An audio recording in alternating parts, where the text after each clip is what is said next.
Raghuvanshi civil service में आपका स्वागत है। जैसा कि आपको पता है कि हमने ज्योग्राफी शुरू की थी पिछले लेक्चर में और 2 लेक्चर उसके हो चुके हैं। और आप जानते हैं कि सबसे पहला लेक्चर हमने इंट्रोडक्शन ऑफ ज्योग्राफी दिया था, जिसमें हमने पूरा ज्योग्राफी का इंट्रोडक्शन दिया था। और जो सबसे पहला भाग था हमारा शुरू करने के लिए, एस्ट्रोनॉमी हमने शुरू की थी। और एस्ट्रोनॉमी में हमने पिछले लेक्चर में ब्रह्मांड का अध्ययन पढ़ा था, जिसमें हमने ये जाना कि ब्रह्मांड बना कैसे है और किस किस चीजों से मिलकर ब्रह्मांड का निर्माण हुआ है और आज भी लगातार किस प्रकार से वो फैल रहा है या विस्तारित हो रहा है या एक्सपेंड हो रहा है। अब इसके आगे का जो टॉपिक था, हमने आज 2 टॉपिक लिए हैं जो इकट्ठे ही मैंने मर्ज किए हैं। एक तो आपका आकाशगंगा, क्योंकि आपके ब्रह्मांड का लगभग 98% आकाशगंगाओं से मिलकर ही बना है। आपका ब्रह्मांड आकाशगंगा या गैलेक्सी से मिलकर ही बना है। और गैलेक्सी जो बनी है वो तारों से मिलकर बनी है, यानी स्टार से मिलकर बनी है। तो दोनों ही एक इंपॉर्टेंट टॉपिक है और दोनों को मैंने प्रयास किया है कि इकट्ठे करके हम लोग इसका अध्ययन करें और प्री और मेंस के सारे प्रश्न यहीं से निकल पाएंगे। तो चलिए शुरू करते हैं। हमारा आज का टॉपिक है आकाशगंगा और लाइफ ऑफ अ स्टार। एक तारा किस तरह बनता है और कैसे मरता है, कहां मरता है। चलिए सबसे पहले हम देख रहे हैं इधर, ये आपकी आकाशगंगा है, ये गैलेक्सी है और आपके ब्रह्मांड का जितना भी अध्ययन हुआ है या यूनिवर्स है वो सारा का सारा 98% इन्हीं गैलेक्सीज से मिलकर बना। अब जब आपको पता है कि हमने ओरिजिन ऑफ यूनिवर्स में या ब्रह्मांड की उत्पत्ति में एक सिद्धांत पढ़ा था, बिग बैंग सिद्धांत, महाविस्फोट सिद्धांत, कि एक बहुत बड़ा विस्फोट हुआ जिसको एलेक्सी क्लाउडन में वहां पे किया भी है प्रयोग को।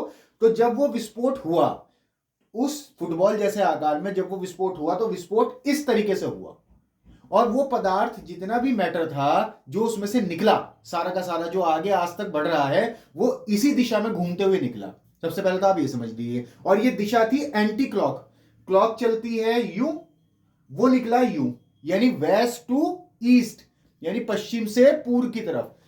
आप ये देख रहे हैं ये एरो, सबसे पहले ये एरो तो इस दिशा में निकला। और ये जो आकाशगंगा बनी, ये सारी आकाशगंगा, ऐसी ऐसी ब्रह्मांड 100 अरब आकाशगंगाएं हैं। लगभग एक अनुमान है कि 100 अरब आकाशगंगाओं से मिलकर बना है और वो आज भी ऐसे ही घूम रहे हैं। आप देख रहे हैं इसकी एक भुजा ये है और एक ये है और ये यूं घूम रहे हैं, यूं एंटी क्लॉकवाइज। ठीक है, चलिए अभी हम इसका थोड़ा सा जरा बेसिक देख लेते हैं। आप ये देख रहे हैं कि ये आपकी आकाशगंगा इस प्रकार से होती है। आप इसमें सबसे पहले ये देखेंगे कि इस आकाशगंगा में ये डॉट दिख रहे हैं, ये डॉट नहीं है, ये सारे तारे हैं जो इसके चारों तरफ रहते हैं। और इसमें ये आपको ब्लैक कलर के तारे, ब्लू कलर के तारे और रेड कलर के तारे दिख रहे हैं। तो ये अभी मैं समझाऊंगा आपको ये क्या है। इसी तरीके से इस भुजा में भी दिख रहे हैं। तो आपकी आकाशगंगा 98% तारों से मिलकर बनी है। उसका निर्माण कैसे हुआ है? 98% तारों से मिलकर हुआ है ये यहां पर। और लगभग 100 अरब तारे माने जाते हैं, लगभग 100 अरब तारे। और बाकी का 2% गैस और धूल है इसके अंदर।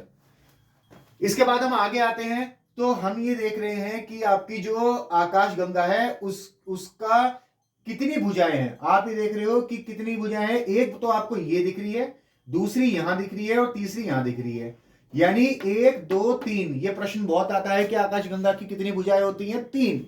आप चाहे इधर से गिन लीजिए 1 2 3, चाहे इधर से गिन लीजिए 3। तो यहां पर आकाशगंगा की जो भुजाएं हैं वो 3 है। अब दूसरी बात यहां पर अब हम आते हैं कि आकाशगंगा का आकार कैसा है। तो एक बात आप ध्यान रखिए, आपको जो इस आकाशगंगा का आकार दिख रहा है ये हमारी आकाशगंगा है जिसमें हम रहते हैं। और ऐसी ऐसी 100 अरब आकाशगंगाएं हैं और हम उसमें कहां हैं? हम यहां हैं, इतने से पॉइंट पे, बिंदु पे। तो ऐसी ऐसी 100 अरब आकाशगंगाएं हैं और हर आकाशगंगा जो है वो एक आकार की नहीं होती। ये जो आकाशगंगा है, अगर हम इसके आकार की बात करें, इसके आकार को बोलते हैं स्पाइरल, यानी स्पाइरल भी कहते हैं स्पाइरल। स्पाइरल का मतलब होता है तश्तरी नुमा, सांप के आकार की। आप देख रहे हैं ना, सांप के आकार की। तो पहला जो आकार होता है, 3 तरीके का आकार होता है, साइज होते हैं जो आपके आकाशगंगा के होते हैं गैलेक्सी के। और वो पहला होता है स्पाइरल, ठीक है, जो 25% 1/4 सारी आकाश गंगाओं का 25% जो है या 1/4 जो है वो स्पाइरल है, यानी इस आकार के है, तश्तरी नुमा आकार। दूसरा आकार आता है अंडे के आकार का, यानी दीर्घवृत्तीय, एपिथेलियल, इसको बोलते हैं एपिथेलियल। ठीक है, तो यहां पर 66% सबसे ज्यादा यही पाई जाती हैं 2/3। ये प्रश्न कई बार पूछा गया है यूपीएससी में भी कि कौन सी आकाश गंगाएं सबसे ज्यादा पाई जाती हैं, तो 2/3 आपकी, यानी 66% अकेले ये दीर्घवृत्तीय पाई जाती है। और इसमें पुराने तारे होते हैं, नए तारों का निर्माण नहीं होता। ऐसी आकाश गंगाओं में नए तारे नहीं बनते, जबकि हमारी वाली में नए तारे बनेंगे। और 10 होती है इर्रेगुलर, 10%, यानी उनका कोई आकार नहीं होता। 10% होती हैं बिना आकार की, किसी भी आकार की हो जाएंगी, लंबी, पतली, तिरछी, किसी भी प्रकार की हो जाएंगी। ठीक है, तो ये चीज हमने यहां पर देखी। अब हम सबसे पहले देखेंगे कि ये जो गैलेक्सी है या आकाशगंगा है, ये चलती कैसे है, इसका निर्माण कैसे हुआ है। ये आकाशगंगा की भुजा इस प्रकार से बाहर की ओर जाती है और ये यूं घूमती है एंटी क्लॉकवाइज। आप अगर इसको देख रहे हो, जब ये भुजा बाहर निकलती है तो यहां सारी तरफ चारों ओर ब्रह्मांड में सबसे ज्यादा जो गैस है ऊपर, वो है हाइड्रोजन। वो हाइड्रोजन गैस है, और यहां भी हाइड्रोजन, यहां भी, हर जगह हाइड्रोजन के बादल हैं। जब ये भुजा उन हाइड्रोजन के बादलों के बीच से निकलती है, हाइड्रोजन के बादलों के बीच से निकलती है, तो उन बादलों में फ्रिक्शन होता है, यानी रगड़ होती है, और फ्रिक्शन होने से वो बादल आपस में मिलने लगते हैं। हाइड्रोजन प्लस हाइड्रोजन आपस में मिलने लगती है, हाइड्रोजन प्लस हाइड्रोजन आपस में मिलने लगती है उन बादलों का। तो ये भुजा जब निकलती है तो हाइड्रोजन जो बादल होते हैं उनके बीच से जब गुजरती है तो उनमें फ्रिक्शन होता है। फ्रिक्शन होने के बाद वो आपस में मिल जाते हैं, और जब हाइड्रोजन और हाइड्रोजन आपस में मिलते हैं तो हीलियम का निर्माण करते हैं, यानी आग लग जाती है उसके अंदर, और वो तारा बनने लगता है, इस प्रकाश अपना देने लगता है। ठीक है, तो यहां पर हाइड्रोजन और हाइड्रोजन मिले, और जब ये दोनों मिलते हैं, देखिए एक तारे का जो जन्म होता है वो एक मनुष्य की तरह होता है। जैसे मनुष्य जब पैदा होता है तो वो पेट में होता है और उसको बोलते हैं भ्रूण। इसी प्रकार से जब यहां हाइड्रोजन के बादल बनते हैं तो इस बादलों के मिलने से एक बहुत बड़ा पिंड बनता है। जब इकट्ठे हो जाते हैं बादल, लगभग सन से, सूर्य से 60% गुना ज्यादा, 60 गुना ज्यादा, इतना बड़ा आपका तारा बनना शुरू हो जाता है। और जब वो बनता है, जिस प्रकार बच्चा बनता है भ्रूण में, मां के गर्भ में, उसी प्रकार से इसको भी भ्रूण तारा कहते हैं। उस समय जैसे बच्चे को भ्रूण बोलते हैं, उसी प्रकार से इसको भी भ्रूण तारा बोलते हैं। इंग्लिश में बोलते हैं एम्ब्रियो स्टार, एम्ब्रियो स्टार। तो सबसे पहले यहां पे एम्ब्रियो स्टार बनेगा, जब वो बनना शुरू होगा, और जब वो बनेगा तो लगभग 60 गुना सूर्य से बड़ा होगा, 60 गुना। इसके बाद जब वो अपना आकार ले लेगा और उसके अंदर वजन आना शुरू हो जाएगा, उसके अंदर जो है बिल्कुल बीच में अंदर की तरफ तो हीलियम बनेगा, और बाहर चारों तरफ हाइड्रोजन होगा, और उसके अंदर वजन आना शुरू हो जाएगा। ठीक है, तो यहां पर हीलियम आने से जब उसके अंदर वजन आना शुरू हो जाएगा तो वो तारा स्थिर हो जाएगा, वो तारा स्थिर हो जाएगा, यानी वो स्टेबल हो जाएगा। जैसे बच्चा जब बाहर आ जाता है गर्भ से और वो चलने लगता है, खड़ा हो जाता है अपने पैरों पर, स्टेबल हो जाता है, तो सेकंड कंडीशन यही रहती है इसकी भी, ये स्टेबल हो जाएगा। तो भुजा, पहले तो ये भुजा के आगे जाने से मूव हो रहा था, इकट्ठा हो रहा था, लेकिन अब वो स्टेबल हो गया तो वो अपनी जगह रहेगा। अब भुजा चलती रहेगी और तारा वहीं पे रहेगा जहां पे वो है। ठीक है, वो घूर्णन करती रहेगी, और इस प्रक्रिया को हाइड्रोजन प्लस हाइड्रोजन से हीलियम बना मिलने से, इस प्रक्रिया को बोलते हैं नाभिकीय संलयन। ये आपने पढ़ा होगा फिजिक्स में भी, न्यूक्लियर फ्यूजन। ठीक है, तो यहां पर ये बोलते हैं, और इस तरीके से इसकी स्थिति हो जाएगी हीलियम और बाहर चारों तरफ हाइड्रोजन। अब धीरे धीरे धीरे धीरे यहां पर ये तारा इस तरीके से पीछे आता रहेगा। जब वो रुक गया तो भुजा आगे बढ़ती रहेगी और ये तारा पीछे आता रहेगा, ये इस तरीके से पीछे आता रहेगा। ठीक है, ये पीछे आएगा। अब ये दूसरी नंबर भुजा में, इस तरह से यहां से ये दूसरी नंबर भुजा में आ जाएगा, यहां पे सेकंड नंबर में आ जाएगा, ब्लू वाली में। ये तो होता है जो इधर तारे होते हैं, ये तारा तो होता है जब तक ये ब्लैक है इस भुजा में, बाहर की भुजा में, यानी वो बन रहा है, अभी वो बना नहीं है पूरी तरीके से। जब वो बन जाएगा तो उसको बोलते हैं बाल्यावस्था का भ्रूण तारा, बाल्यावस्था का तारा, जैसे बच्चों का जीवन होता है। इसी प्रकार से जब वो बीच की भुजा में आ जाएगा तो यानी वो बड़ा हो चुका है तारा और वो कहलाएगा युवा तारा। तो बीच की भुजा में युवा, यंग स्टार, सारे के सारे, आपको सूर्य भी दिख रहा होगा, तो ये जो सन है ये भी युवा स्टार है, यानी कि अभी सन जो है वो युवा तारा है। ठीक है, तो इसी प्रकार से ये भी यहां पे युवा बन जाएगा। और इसी प्रकार से जब ये और पुराना हो जाएगा तो यहां रेड दिख रहा है और ये हो जाएगा बूढ़ा, ये पीछे की तरफ चला जाएगा, ये हो जाएगा बूढ़ा। और बूढ़े जो तारे होते हैं, पुराने तारे यहां पे मिलते हैं अंदर केंद्र की तरफ, तो यहां पे पुराने तारे हैं। और ये है बीच में जो ब्लैक कलर का दिख रहा है आपको, इसके बिल्कुल बीच में ब्लैक होल। ब्लैक होल एक ऐसा काला छिद्र होता है जो ब्रह्मांड में बहुत जगह मिलता है आपको, छोटे छोटे, लेकिन जो गैलेक्सी है उसके बिल्कुल केंद्र में यहां पे ब्लैक होल मिलेगा अंदर की तरफ, और सारे तारे वहीं पे अंदर मरते जाते हैं। और ब्लैक होल एक ऐसी जगह है, इतना काला क्षेत्र है कि अगर सूर्य की रोशनी भी या कोई टॉर्च भी आप उसके अंदर दिखाएंगे तो उस रोशनी को भी खा जाएगा, कुछ नहीं दिखेगा। तो ब्लैक होल यहां पे आपका, यहां पे केंद्र में होता है और ये सारे तारे बूढ़े होके इसके अंदर मर जाते हैं और ये खा जाता है। आप एक तरीके से इसको ऐसा समझ सकते हैं। तो तारे का जीवन यहां से भ्रूण तारा, फिर युवा तारा, फिर वृद्ध हो गया, ये बूढ़ा हो गया, और फिर इसकी हो गई अंत्योष्टि, यानी अंत्योष्टि संस्कार जैसे व्यक्ति का होता है। तो ये एक तारे का जीवन होता है। लेकिन उससे पहले एक छोटी सी घटना यहां पे हम लोग समझ लेते हैं तारे की। जब तारा यहां पे जा रहा है तो यहां पे जाने से पहले भी तारा मर जाता है। कैसे? हर तारा नहीं पहुंच पाता है, ठीक है। यहां पे जाने से पहले कैसे होता है, जब तारा हाइड्रोजन और हाइड्रोजन मिलके हीलियम बनता है तो यहां बीच में अंदर हीलियम होता है और चारों तरफ होता है हाइड्रोजन की परत, ठीक है। और जब हीलियम अंदर बनता है तो हीलियम अंदर जाने पर आयरन के रूप में बदलता रहता है, यानी सुकड़ता रहता है अंदर जो होता है, ठीक है। यानी अंदर जो है यहां पर फ्यूल है एक तरीके से। ये जो हीलियम जब तक रहेगा, जब तक ये हीलियम रहेगा तो तब तक यहां पे अंदर तारा चमकता रहेगा, यानी उसके अंदर आग लगी हुई है और उसका इंजन स्टार्ट है और वो रोशनी दे रहा है। लेकिन जब ये फ्यूल खत्म हो जाएगा तो ये तारा भी समाप्त हो जाएगा। अब किसी का फ्यूल तो पहले खत्म हो जाता है, किसी का बाद में खत्म होता है। तो ये जो हीलियम है यहां पे तारे के अंदर इस हीलियम से दो प्रकार की फोर्स पैदा होती है। अंदर होती है जब अंदर हीलियम होता है और हीलियम बाद में लोहे में कन्वर्ट हो जाता है, आयरन में। तो आयरन से जो मैग्नेट होती है जिस तरीके से खींचती है, उसी तरीके से ये जो आयरन होगा ये ग्रेविटेशनल फोर्स यानी अपनी तरफ खींचने वाली पावर को पैदा करेगा। तो इस तारे में एक बल तो काम करता है अंदर से जो आता है ग्रेविटेशनल फोर्स, दूसरा जब वो घूम रहा है तो घूमने से वो एनर्जी बाहर की तरफ निकलती है। तो यहां पर तारे में दो बल काम करते हैं, एक तो एनर्जी बाहर की तरफ निकलती है घूमने से और दूसरा ग्रेविटेशनल फोर्स होती है, ठीक है। अब इसके बाद अगले स्टेप में इसको बोलते हैं, जहां पे हीलियम है बिल्कुल बीच का अंदर का भाग, कोर। और कोर ठोस होने से ग्रेविटेशनल फोर्स बढ़ने लगती है, ये वाली जो भाग है ग्रेविटेशनल फोर्स का ये बढ़ने लगती है। और बढ़ने से क्या होता है, बढ़ने से इसके अंदर एक समय बाद सुपरनोवा विस्फोट होता है।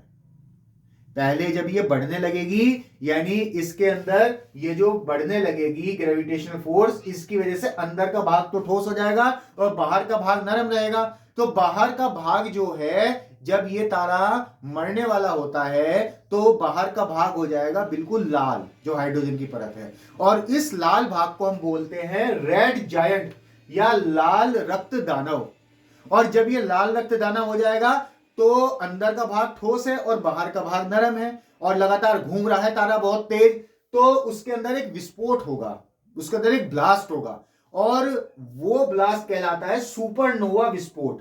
वो ब्लास्ट कहलाता है सुपरनोवा विस्फोट। और जब ये सुपरनोवा विस्फोट होता है तो इसमें से तीन चीजें निकलती हैं।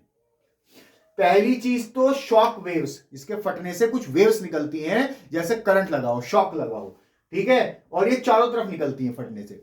दूसरी बात है गैसेस, इसमें से गैस निकलती है, और कौन सी गैस निकलती है? Basically hydrogen.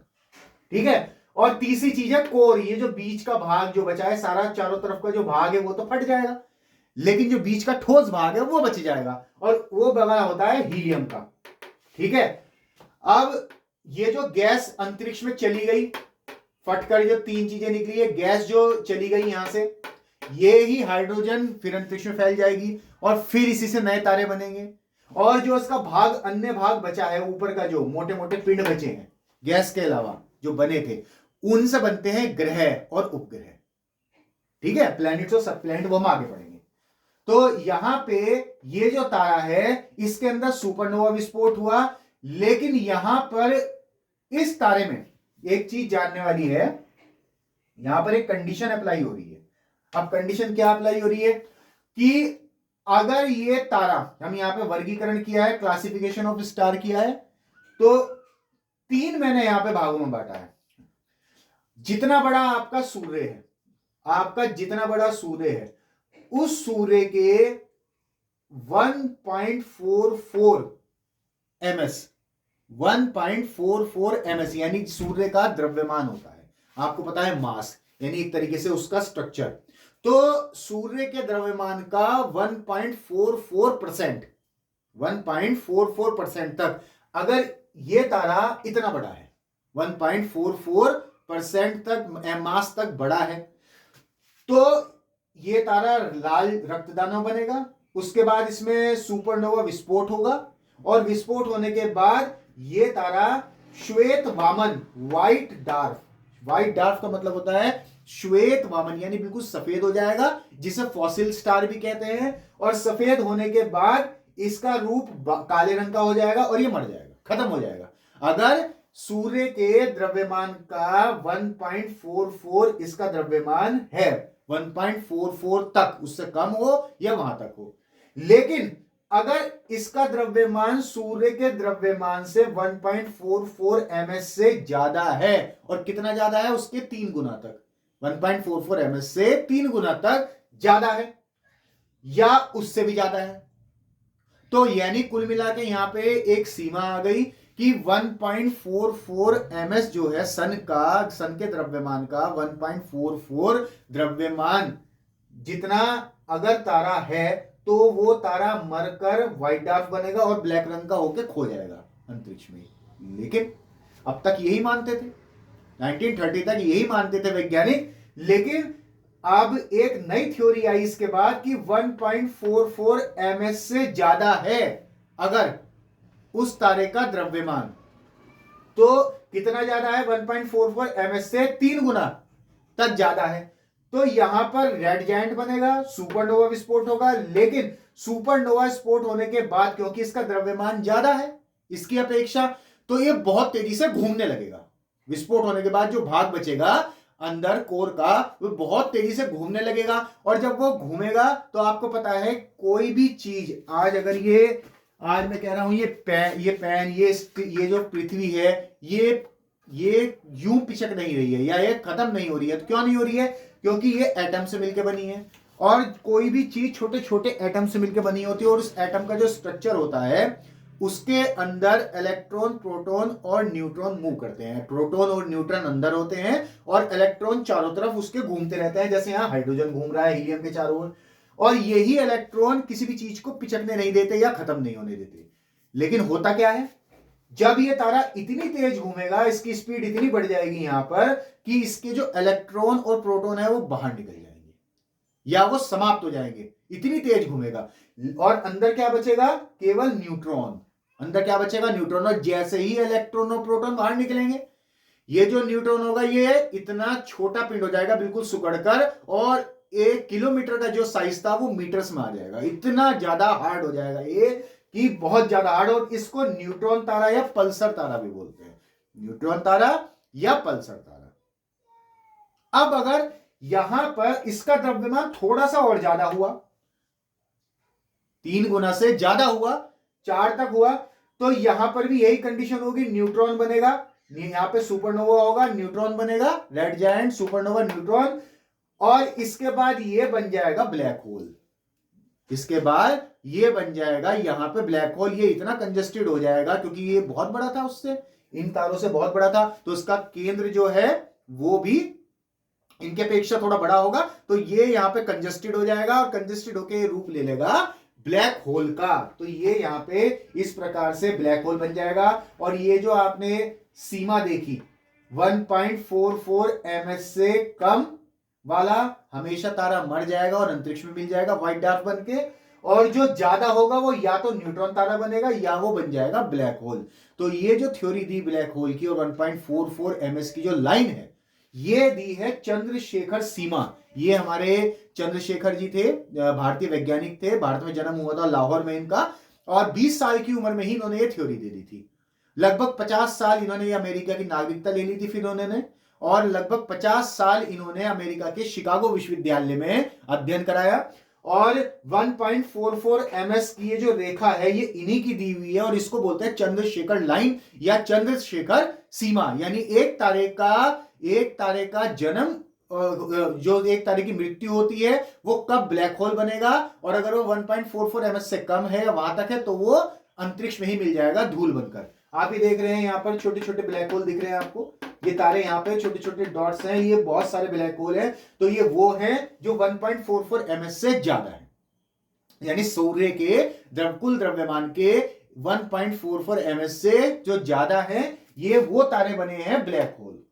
और ब्लैक होल आपको पता है, जैसा यहां पे बड़ा ब्लैक होल है, कि ये किसी भी ऊर्जा को, किसी भी एनर्जी को खा जाता है, बाहर नहीं निकलने देता। जो चीज इसके अंदर एक बार चली गई वो बाहर नहीं आएगी, ये बस वहां पे अंदर घूमता रहता है। ये नहीं पता कि वो कहां है क्या है, जो भी इसके संपर्क में आया इतनी ग्रेविटेशनल फोर्स हो जाती है इसकी ठोस होने के बाद कि ये किसी भी चीज को खा जाता है, रोशनी तक को नहीं छोड़ता। ठीक है। और 1983 में इसीलिए इनको नोबेल प्राइज मिला। 1983 में चंद्रशेखर जी को नोबेल प्राइज मिला, और जबकि 1968 में भारत सरकार ने इनको पद्म पुरस्कार से भी सम्मानित किया है। ठीक है। तो 1983 में नोबेल प्राइज मिला था चंद्रशेखर को, चंद्रशेखर सीमा देने के लिए। और मैं एक बार और बता देता हूं चंद्रशेखर सीमा क्या है, बहुत सरल है। जिस तारे का द्रव्यमान सूर्य के कुल द्रव्यमान का, यानी सूर्य की जो साइज है पूरा का पूरा, उसका 1.44 मास जितना है, यानी उसका द्रव्यमान जितना है, वो तो तारा सुपरनोवा होगा, रेड जायंट बनेगा, सुपरनोवा होगा, और विस्फोट होने के बाद व्हाइट डार्क में बदल जाएगा, फिर ब्लैक हो जाएगा, यानी ब्लैक डार्क बन जाएगा, श्वेत वामन और काला वामन। लेकिन यहां पर अगर उससे ज्यादा है 3 गुना तक, तो वो न्यूट्रॉन तारा बनेगा, और उससे भी ज्यादा है 3 गुना से ज्यादा 1.44 ms से, तो वो ब्लैक होल बन जाएगा। प्रक्रिया यही है, पहले रेड जायंट, फिर सुपरनोवा विस्फोट, और देन उसके बाद वो डिसाइड होगा उसके मास से, सूर्य के मास का कितना गुना है, ब्लैक होल बनेगा या न्यूट्रॉन तारा बनेगा, या वो यहां पे ही समाप्त हो जाएगा उसका जीवन। तो ये तो एक तारे की जो वो है लाइफ, वो यहां हमने डिसाइड की है, ठीक, यहां जो देखी है। ठीक है। और किस तरीके से बाल्यावस्था में होता है तारा, बीच में युवा होता है, और यहां बूढ़ा हो जाता है, और फिर यहां पे वो मर जाता है तारा। ठीक है। अब इसी प्रकार से हम इधर आ जाते हैं, यहां पे अब हम जानते हैं, हमें पता लग गया कि ये 98% जो है आकाशगंगा तारों से मिलकर बनी है, और तारे का जन्म कैसे होता है और मृत्यु कैसे होती है, ये आप बहुत अच्छी तरह समझ गए। अब आगे आते हैं हम, आकृति हमने देख ली थी। अब जब ये आकाश गंगाएं जो मिलती हैं, एक चीज आप ध्यान रखिएगा कि आकाश गंगाएं जहां भी मिलेंगी वहां एक नहीं मिलेगी, ये 3 मिलती हैं, हमेशा ये 3 के ग्रुप में मिलती हैं, और इस ग्रुप को कहते हैं सुपर क्लस्टर। इस ग्रुप को कहते हैं सुपर क्लस्टर, इस तरीके से। और इनकी जो दूरी होती है बीच की, लाइट ईयर, मैं अभी लाइट ईयर को डिफाइन करूंगा, लाइट ईयर से मापी जाती है। तो लाइट ईयर जो है वो 2.2 से 4 मिलियन के बीच में होती है। मिलियन का मतलब लाख, 10 लाख, ठीक है ना। तो 2.2 मिलियन से 4.5 लाख या 4 लाख तक इनकी जो दूरी होती है, ठीक है, 40 लाख तक मिलियन में, ठीक है, 40 लाख तक होती है। जैसे आप ये देख रहे हैं, ये हमारी आकाशगंगा है, इस आकाशगंगा को बोलते हैं मंदाकिनी, हमारी आकाशगंगा को बोलते हैं मंदाकिनी। ठीक है। और इसके पास की जो आकाशगंगा है, सबसे पास हमारी जो आकाशगंगा है क्लस्टर में है 1, 2, और ये तीसरी मैंने यहां बनाई है 1, 2, 3। तो सबसे पास की जो हमारी आकाशगंगा है वो है एंड्रोमेडा। एंड्रोमेडा, इसे यम 31 और MGC 31 भी कहते हैं, 31। और इसकी जो दूरी है हमारी आकाशगंगा से 2.2 मिलियन लाइट ईयर है। ठीक है, और इसी तरीके से यहां पे एक और आकाशगंगा है जो दूर है, MGC 33 नाम दिया है इसको। ये भी हमारी आकाशगंगा के पास है, लेकिन ये ज्यादा पास है, ये दूर है, इसकी 4 मिलियन के करीब है। ठीक है, दूरी। और ये तीनों आपस में बंधी रहती हैं ग्रेविटेशनल फोर्स के कारण। ग्रेविटेशनल फोर्स, आपकी ये जो ब्लैक होल है, यहां से इसने चारों तरफ इस आकाशगंगा को बांध रखा है। यहां से एक गुरुत्वाकर्षण शक्ति आ रही है, ग्रेविटेशनल फोर्स आ रही है, जिसने इन सबको बांध रखा है, तारों को, ग्रहों को, और सब एक दूसरे के चारों ओर यहां पर परिक्रमा कर रहे हैं, या रेवोल्यूशन कर रहे हैं, या घूम रहे हैं। ठीक है, तो ये चीज आपको यहां समझनी है। तो ये ब्लैक होल है जिसकी वजह से यहां पे ग्रेविटेशनल फोर्स बहुत ज्यादा है। ठीक है, और ये आपस में ये भी बंधी हुई है, आपस में इसी ग्रेविटेशनल फोर्स से पूरा ब्रह्मांड एकजुट है। इसके बाद यहां पे इसमें मैंने कुछ डायग्राम्स बनाए हैं जो आपको देखने हैं, जो आपके एग्जाम्स के लिए भी बहुत इंपॉर्टेंट है। जैसे यहां पर आपको पता है बीच की रेखा है, और यहां पर होते हैं युवा तारे। ये जो युवा तारे हैं, इसमें आपको सन दिख रहा है। ये जो सूर्य है, ये आपकी पृथ्वी है, इसके चारों ओर यहां पे चक्कर लगाती है, और यहीं पे पूरा सोलर सिस्टम है हमारा, हमारे 8 ग्रह। ठीक है, पहले 9 होते थे, लेकिन जो वरुण था उसको ग्रह की श्रेणी से बाहर निकाल दिया, तो ये 8 ग्रह यहीं पर सूर्य के चारों ओर चक्कर लगा रहे हैं। ठीक है, और ये सूर्य भी आकाशगंगा के चारों ओर चक्कर लगा रहा है, पश्चिम से पूर्व, और एक चक्कर लगाता है ये 200 मिलियन ईयर में, यानी 100 लाइट ईयर में एक चक्कर लगाता है। और सूर्य के चारों ओर कौन चक्कर लगा रहे हैं? ग्रह। और ये आकाशगंगा किसके चारों ओर चक्कर लगा रही है? ब्रह्मांड के। तो सब एक दूसरे के चारों ओर घूम रहे हैं, परिक्रमा कर रहे हैं, रेवोल्यूशन कर रहे हैं, या चक्कर लगा रहे हैं। इसके बाद हमारे सूर्य क्या है? एक तारा है, और तारे में जब हाइड्रोजन और हाइड्रोजन आपस में मिलते हैं तो इकट्ठा हो जाता है अंदर सेंटर में, फ्यूल केंद्र में, और वो होता है हीलियम के रूप में। और जब तक वो जलता रहेगा तब तक बाहर रोशनी होती रहेगी, जैसे हमारा सूर्य है। और तारे की अपनी रोशनी होती है, तारे की इसीलिए अपनी रोशनी होती है क्योंकि उसके अंदर अपना फ्यूल है हीलियम का, और वही रोशनी दे रहा है बाहर। जब उसका वो फ्यूल खत्म हो जाएगा तो वो मर जाएगा। हमारे सूर्य का भी फ्यूल खत्म होगा एक दिन, लेकिन अभी 5 अरब वर्ष हैं इसका फ्यूल खत्म होने में, इतना फ्यूल है इसके अंदर, और ये भी एक दिन मर जाएगा और हमारी पृथ्वी को भी निगल जाएगा। खैर, अभी उसमें लंबा समय है। तो सूर्य एक तारा है, और सूर्य से बड़े बड़े 20-20 गुना बड़े तारे हैं यहां पर हमारी इसी गैलेक्सी में। ये केवल एक गैलेक्सी है आकाशगंगा, और ऐसी 100 अरब गैलेक्सियां हैं। आप इधर बोलो कितनी पृथ्वी होंगी, कितने लोगों का जीवन होगा। ठीक है, खैर, तो ये तारा है सूर्य, और हमारी पृथ्वी के सबसे पास का तारा है, क्योंकि ये हमारा अपना तारा है सोलर सिस्टम का, जिसके हम चारों चक्कर लगा रहे हैं। सूर्य के पास यहां पर, ये आप यहां देख रहे हो पीसी का मतलब प्रोक्सिमा सेंटूरी। एक और तारा है सूर्य के पास हमारी पृथ्वी से दूर, प्रोक्सिमा सेंटूरी।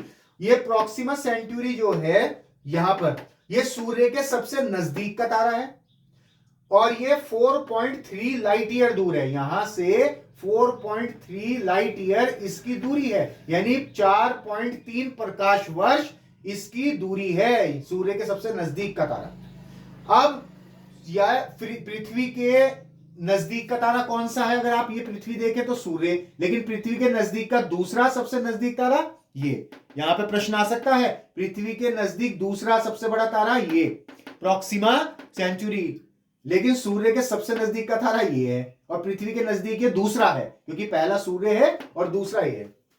ठीक है, ये यहां मैंने लिख भी दिया है। इसके बाद आता है, मैं यहां पे पहले ये देता हूं, डॉग स्टार। डॉग स्टार जो है ये सूर्य से इस डॉग स्टार की दूरी 8.6 लाइट ईयर है।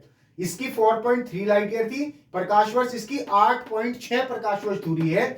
और डॉग स्टार सूर्य से 20 गुना बड़ा है, ये सूर्य से 20 गुना बड़ा है, और सबसे चमकीला तारा है ये पूरे सौर मंडल का। ये प्रश्न बहुत आता है, सौर मंडल का सबसे चमकीला तारा, brightest star of the solar system, कौन? डॉग स्टार, या इसका एक और नाम है सीरियस। ठीक है, सीरियस बोलते हैं इसको, ठीक है ना। और ये सबसे चमकीला तारा है सोलर सिस्टम का, और सूर्य से 8.6 लाइट ईयर दूर है। अब हम बात करते हैं, यहां पर एक और तारा है पोल स्टार, बहुत इंपॉर्टेंट है, पोलर स्टार बोलते हैं इसको, या तो पोल स्टार या पोलर स्टार। ये तारा हमेशा यही रहता है, ये तारा हमेशा यही रहेगा। और ये आपकी पृथ्वी है, आपकी पृथ्वी सूर्य की यहां रहेगी या यहां रहेगी, ये यूं चक्कर लगा रही है सूर्य के चारों ओर, और इस तरीके से ना, ये सूर्य है तो इसके चारों ओर यूं चक्कर लगा रही है।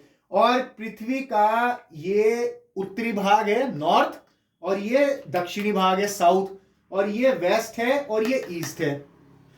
और ये जो उत्तरी भाग है यहां पर पोल है, यहां पर पोलर स्टार है हमेशा। और पृथ्वी चाहे यूं घूमती रहे, चाहे कैसे ही रहे, या अपनी अक्ष पर घूमे या सूर्य के चारों चक्कर लगाए, ये वाला स्टार हमेशा यही रहता है, और इसीलिए इसको पोलर स्टार कहते हैं। पोलर स्टार का मतलब है ध्रुव तारा, इसको हिंदी में कहते हैं ध्रुव तारा, और ये हमेशा यही रहता है। और पृथ्वी के कौन सी तरफ रहता है? उत्तर में। ये ध्यान रखिएगा, पृथ्वी के कौन सा तारा हमेशा उत्तर में दिखाई देता है? पोलर स्टार या ध्रुव तारा या पोल स्टार। ये पोल कहलाता है उत्तरी ध्रुव, ये नीचे दक्षिणी ध्रुव, आखिरी पॉइंट पृथ्वी का ध्रुव कहलाता है, ठीक है, और सबसे उत्तरी पॉइंट और सबसे दक्षिणी पॉइंट। अब ये पोल स्टार यहीं पे रहता है, तो पृथ्वी चाहे घूमे किसी भी तरीके से, कभी भी पूरे साल यहीं चमकता रहेगा, इसको पोलर स्टार कहते हैं, ध्रुव तारा। अब एक प्रश्न आता है, कई बार यूपीएससी में आता है, कहीं भी आता है, कि समुद्र में, अब समुद्र में कोई ये तो लिखा नहीं होता रास्ता, मान लीजिए नाविक है कि भाई ये रास्ता तुम्हारे घर की तरफ जा रहा है, ये इधर इतने किलोमीटर है, वहां किलोमीटर तो होते नहीं, वहां तो पानी होता है ना, वहां आपको दिशा का ज्ञान होगा। तो रात को कई बार नाविक अपनी दिशा भटक जाते हैं, उन्हें यही नहीं पता लगता हम कौन सी दिशा में चल रहे हैं, तो वो क्या करते हैं, वो ऊपर देखते हैं पोलर स्टार को, उन्हें समझ में आ जाता है कि ये उत्तर है, जब ये उत्तर है तो पीछे दक्षिण होगा, इधर वेस्ट होगा पश्चिम, और इधर पूर्व होगा यानी ईस्ट होगा। तो वो इसे देख के अपनी जान बचाते हैं और इसे देख के दिशा का ज्ञान करते हैं। तो हमेशा ये उत्तरी ध्रुव पर पोलर स्टार चमकता रहेगा, उत्तरी पे, साउथ पर नहीं, और हमेशा यहां पे स्टेबल रहता है, ठीक है। और इसकी जो पृथ्वी से दूरी है वो 700 लाइट ईयर है, 700 लाइट ईयर दूर है, हमेशा पृथ्वी के नॉर्थ पोल पे रहेगा। और इसकी जो छाया है, इसकी जो छाया है, इसी को देख के इसके एंगल, ये 90 डिग्री पे है, ये एंगल कौन सा होता है? 90 डिग्री पे। इसी से हमने पृथ्वी के ऊपर अक्षांश रेखाएं खींची हैं, लैटिट्यूड खींची है, किस प्रकार से हम आगे अध्ययन करेंगे मैप में। पृथ्वी के ऊपर अक्षांश रेखाएं जो खींची गई हैं वो इसी से एंगल से खींची गई हैं, 90 डिग्री के एंगल को मान के पृथ्वी को आपकी अक्षांश रेखाओं में बांटा गया है, ठीक है। तो हम आगे इसको पढ़ेंगे। तो यहां पे हमने सन को सीखा, ठीक है, स्टार सीखे, आपका डॉग स्टार यहां पे देखा, और छोटे छोटे यहां पे कई बार बादल मिलते हैं, छोटे छोटे बादल मिलते हैं और बड़े बड़े बादल मिलते हैं। तो इन बादलों को कहते हैं लार्ज मैग्नेटिक क्लाउड और small magnetic cloud. Large magnetic cloud और स्मॉल, छोटे मैग्नेटिक क्लाउड। मैग्नेटिक क्लाउड होते हैं, ये घर्षण पैदा करते हैं, बिजली जैसा चमकता है, ठीक है। और कई बार आपने ये देखा है, जो पृथ्वी है ये कभी तो इधर रहेगी सूर्य के, कभी इधर रहेगी, कभी थोड़ा ऊपर की तरफ रहेगी, कभी नीचे की तरफ, यूं घूमती रहती है तो चारों तरफ पूरे साल।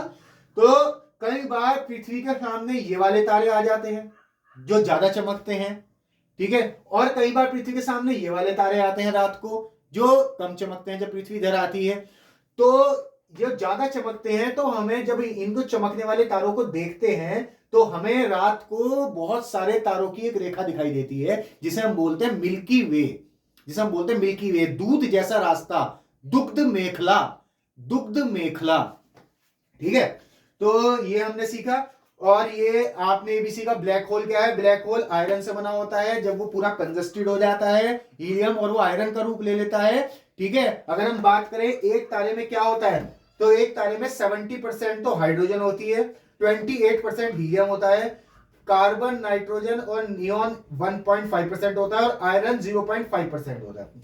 तो जब ये बिल्कुल सिकुड़ जाता है और कई किलोमीटर लंबा जो तारा होता है वो मीटर्स में आ जाता है, तब उसको हम बोलते हैं ब्लैक होल। बहुत ज्यादा डेंसिटी होती है, डेंसिटी का मतलब बहुत ज्यादा कठोर हो जाता है वो, किलोमीटर का जब मीटर्स में आ गया तो वो तो अपने आप ही कठोर हो गया, तो उसको बोलते हैं ब्लैक होल, हाई डेंसिटी होती है, ठीक है। अब इसके बाद हम आते हैं